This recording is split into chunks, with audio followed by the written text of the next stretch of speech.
আল্লাহ যেন বাঁচিয়ে রাখেন।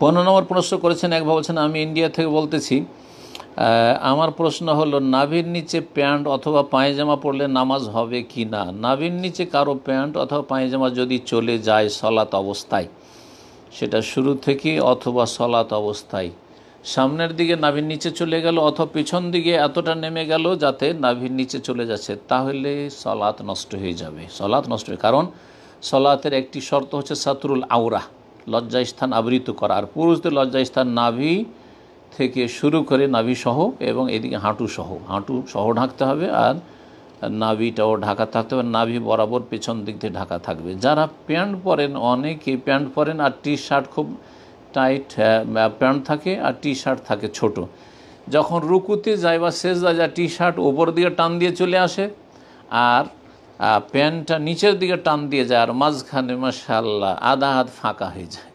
এই আধা হাতের লজ্জা স্থান উন্মুক্ত হয়ে যায়, তাদের সলাত বাতিল, তাদের সলাত বাতিল। আশা করি বুঝতে পেরেছেন। আল্লাহ যেন এই মুসলিম ভাইদেরকে হিদায়াত দান করে যাতে করে এইরকম কাপড় পরিধান করে সলাত আদায় না করে।